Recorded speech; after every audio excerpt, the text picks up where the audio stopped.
following the President's budget presentation at a joint session of the National Assembly. Joining me now on the news at 10, a professor of economics and public policy, University of Uyo, Professor Akpan Egbo, to break down some of the details. Thank you for joining us on the news at 10. Professor, the President has introduced the 2023 budget within an election year.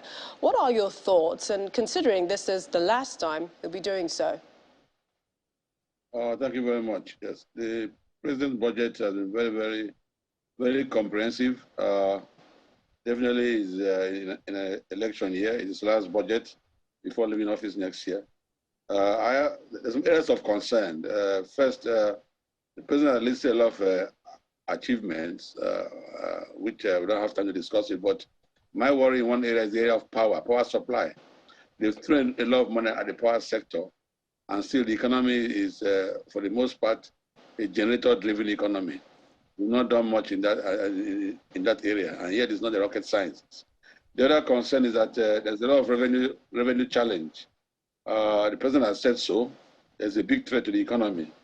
The deficit's about 10.8 trillion, which will be filled the gap through borrowing, both domestic and perhaps external. I don't support the issue of selling national assets to fill the gap. But what is worrisome is that if you look at debt servicing, almost 31%, and sadly enough, the amount of debt servicing exceeds capital expenditures. And you need more capital expenditure to grow the economy. So that is worrisome, you know. And I hope that the borrowing should not be to pay for recurrent or personal costs.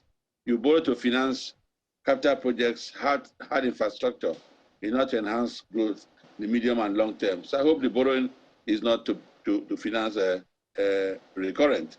Although, of course, I must put a caveat that in a recession, you can borrow to pay salaries in order to show up higher demand.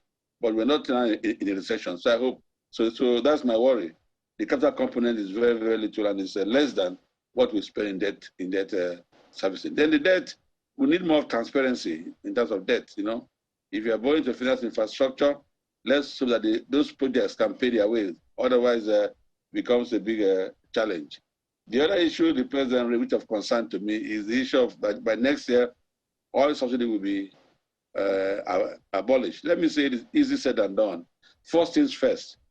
Are the refineries working? The 4 refineries we have, are they working? We need to make sure that they are in operation so that we stop importing refined products.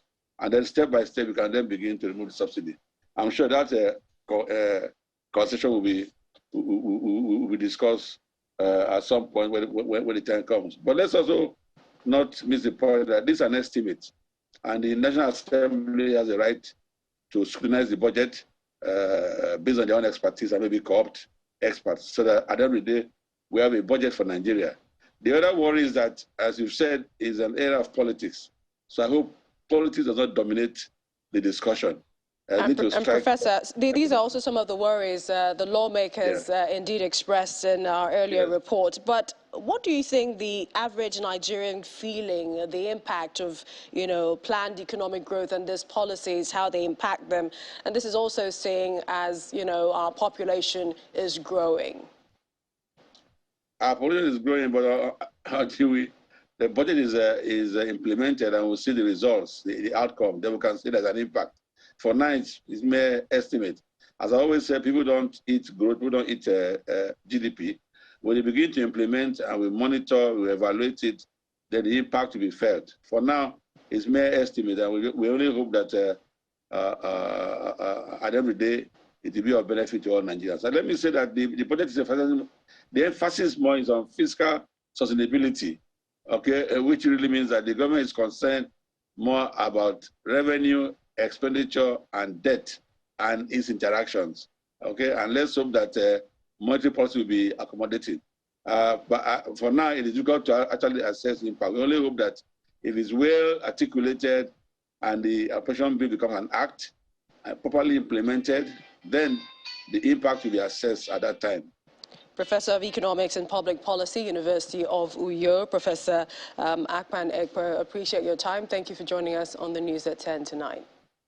Thank you for having me.